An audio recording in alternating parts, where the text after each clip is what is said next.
Trinity, the B1 GESE English exam, grade 5. Today I want to show you how I choose my topic, how I decide my subtopic points, and how I prepare for this exam.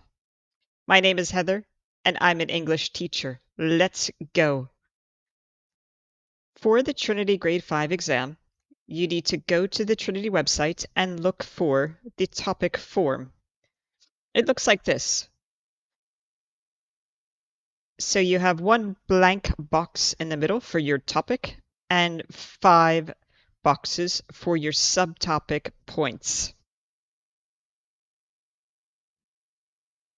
When you think about my topic, what should you choose? Many people ask me the question, and think about first what you can speak about, what interests you, what do you enjoy talking about? Trinity on their website recommends that students choose things like this: hobbies, sports, career, or travel.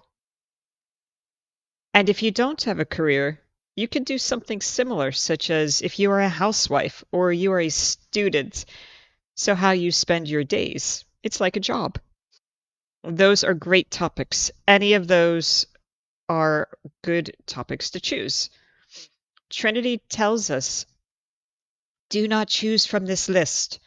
Do not choose festivals, means of transport, special occasions, such as birthdays, graduation, or anniversaries, entertainment, such as cinema, television, or clubs, music, or recent personal experiences. Those are the examiner's topics for the second part of the exam, so you can't choose them because otherwise they're not able to test you. Do you have all the vocabulary that you need? That's why they suggest hobbies, sports, career, or travel. So how should we do this? If I'm looking at it and I'm thinking about it, maybe I want to try hobbies, and I like cooking. Let's think about that topic. What can I talk about if it's cooking? What should I make my subpoints? Trinity gives us the exam grading criteria. And in addition to things like pronunciation and vocabulary, you also need to demonstrate or show the examiner these 7 language functions. So when we write our subpoints, I suggest to my students to keep these in mind. Write your subpoints towards these language functions to make it easy for you to think about it and prepare, and to make it easy for the examiner, because the questions then will be obvious to the examiner.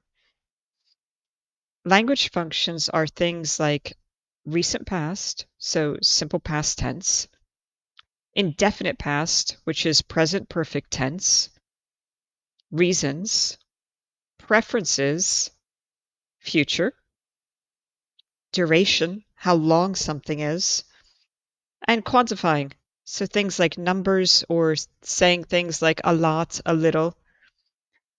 So what kind of subpoints could I do with cooking so that I can make it easy to guess what the examiner will ask me? The first thing I tell my students to do is to put each of these points on the form like this. So put past up here, present perfect, and your present perfect tense is things I have done. Giving reasons, preferences, and this box, it could be future, duration, or quantifying. We're going to try to set our subtopics so that we can point to each of these sub-points. So here's how it works. At the beginning, here's your form. Just think, what could I talk about using past tense and cooking? Example, what I cooked last week, last month, last summer, what I cooked. What I cooked when my kids were young. In the past. How I learned to cook. When I was a child, I learned to cook. My experience teaching my kids to cook. That was also in the past. So I just want to put these things on paper. Just brainstorm your ideas. Same thing with present perfect. What can I talk about using this tense? Things I have done. What have you learned? What have you done? How about things I have learned from my grandmother about cooking? Or the most difficult thing I have ever cooked. And I could talk about things I have never cooked. I have never cooked certain foods. Okay. How about reasons? So those are why questions. So giving reasons is explaining why you do things. So your questions and your points should usually start with why. Example, why I'm teaching my kids to cook. Or how about why I'm teaching my kids to cook traditional meals from my home country? Why I love cooking. I do love cooking. I can talk about that. Or why my husband doesn't cook. That's another point that I could give reasons why my husband doesn't cook. For preferences, that's the type of question where the examiner will ask, do you prefer this or that? So let's look at some points I could write. Things I prefer to cook. So do you prefer to cook hot foods or cold foods? Or maybe I want to talk about why cooking alone is better. It's better to cook by myself. Preferences why I prefer cooking at night instead of during the daytime. Or why my kids prefer my cooking. They don't like my husband's cooking. That's preferences also. For the last box, I have 3 points that still need to be covered, so maybe they'll be together in one of these points, or maybe they will be in a different subtopic, but I should think about all of them to make sure I'm ready to answer questions. And I need another subtopic. So thinking about future tense, I could talk about my plans to cook for my sister's wedding. That's a future tense point. If I want to talk about quantifying, I might talk about the biggest meal I have ever cooked. And that also is present perfect. I have ever cooked. So that might be a good one. Or I could speak about how our community cooks together. So that's quantifying also. Do you have a big community, a small community? Do you often meet? We get together very often. That might be good too.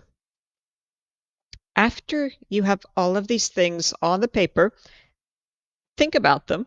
Think about which things are interesting, which things you enjoy talking about, which things you have the vocabulary or you can look up the vocabulary if you need it, and which ones might be useful to speak about in your future life.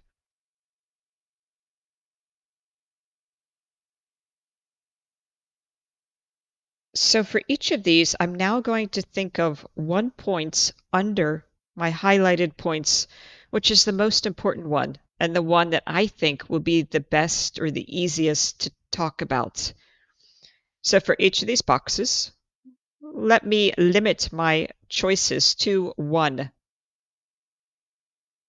And as I go through, I might cross things out, things I have never cooked. I don't know the vocabulary. I don't want to look that one up. So I'll start crossing things off as I go. Cooking alone. Why my husband doesn't cook? No, I don't want to say bad things about him. So I'm going to cross that one off too. As you go, you will find some of the things not as important, and some of the things will start to be more important. I highlighted those in pink. I'd like to talk about things I have learned from my grandmother about cooking. I'd like to talk about how I learned to cook. And you may find that your theme, your main topic, might change a little. Because when I look at all these, now I'm seeing that all of them, I'm talking about family. So I might want to change my topic to something like cooking for my family or cooking with my family. I could leave it like this, but you may change your topic at this point as well, once you see the subpoints that you like. Once I choose one topic, then I'm going to do a fresh form and I'm going to put the topics that I choose on the form. So this looks like what I would give to the examiner. I have 1 point in each box, and I changed my topic. I now called it my hobby, cooking. Next, I'm going to think about what I can say for each point. For example, for this past tense point, how I learned to cook. These are the important things that I like. This is what I want to talk about, or what I can talk about, and maybe the examiner will ask me these things. So I need to think about all of these. Here's the sentences that I thought about. I learned to cook when I was 8 years old. I learned how to cook. My mother taught me how to make pasta when I was 8 years old. Past tense. I cooked my first family meal when I was 10. Past tense. I cooked. As a child, my favorite dish to cook was dumplings. My mother taught me to read a recipe book, a cookbook. She showed me her secret recipe to make cake. Those are all past tense sentences that are connected to how I learned to cook. These are things I think about when I think of how I learned to cook. Next, I'll take my blank form again and I'll think about it some more.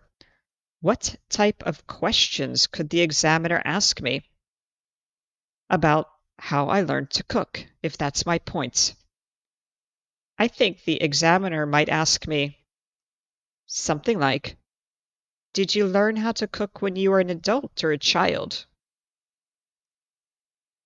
How old were you when you learned how to cook? Past tense, past tense. Who taught you how to cook? What was your first dish? What was your favorite dish to cook? Do you follow recipes or your imagination? So I would think about questions like this about my subpoints.